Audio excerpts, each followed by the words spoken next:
ખબરોમાં બન્યા રહેવા માટે બેલ આઇકોન દબાવો અને એબીપી અસ્મિતાને સબસ્ક્રાઇબ કરો. આ તરફ પોરબંદરમાં આંગણવાડીના પોષણયુક્ત આહાર વેચવાનું કૌભાંડ ઝડપાયું. આઈસીડીએસ વિભાગે દરોડો પાડી સમગ્ર કૌભાંડનો પર્દાફાશ કર્યો. કડિયા પ્લોટ વિસ્તારમાં આંગણવાડીની બહેને સરકાર તરફથી સગર્ભા, ધાત્રી, કિશોરીઓ અને બાળકોને મફત પોષણયુક્ત અપાતા આહારને બારોબાર વેચી નાખ્યો હતો.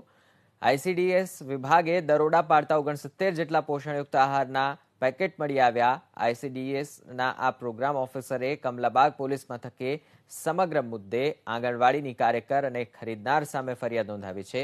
જ્યારે કૌભાંડમાં સંડોવાયેલી અન્ય 4 આંગણવાડીની બહેનોને પણ સસ્પેન્ડ કરવામાં આવી છે.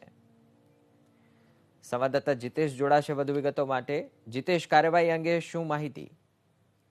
જી, વાત કરીએ સરકાર દ્વારા કિશોરીઓ, સગર્ભા બહેનો અને બાળકોને પોષણયુક્ત આહાર મળી જાય તે માટે ખાસ પોષણયુક્ત આહારના જે પેકેટ છે તૈયાર કરીને આપવામાં આવે છે.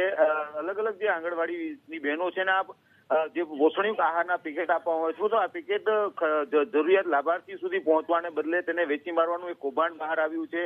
કડિયા પ્લોટ વિસ્તાર સહિતની જે 4 જેટલી આંગણવાડી છે ત્યાંની બહેનોએ આ પેકેટ છે એ પશુપાલકોને વેચી નાખ્યા છે. અને વેચી નાખ્યાનું જ્યારે આઈસીડીએસના વિભાગના જે પ્રોગ્રામ ઓફિસરને ધ્યાન ઉપર આવતા તેમણે તુરંત દરોડો પાડી અને 70 જેટલા જે કોથળા ભરેલા જે પેકેટ છે એ કબજે કર્યા હતા. અને આ સમગ્ર મામલે કમલાબાગ પોલીસ સ્ટેશનમાં જે માલ વેચનાર આંગણવાડીની કાર્યકર છે અને જે માલ ખરીદનાર બેન છે તો બંને સામે ફરિયાદ નોંધાવી છે. અત્યારે નિવેદન નોંધી અને કાર્યવાહી શરૂ કરવામાં આવી છે. સૌથી મોટી બાબત એ છે કે સરકાર પોષણયુક્ત આહાર માટે મોટો ખર્ચો કરે પરંતુ લાભાર્થી સુધી આ પ્રકારની જે હરકતો અને આ પ્રકારના કૌભાંડને કારણે પહોંચી શકતો નથી. આ બનાવને લઈને ભારે ચર્ચા જાગી છે અને 4 જેટલી આંગણવાડી બહેનોને સસ્પેન્ડ કરવામાં આવી છે. જી, આભાર જીતેશ.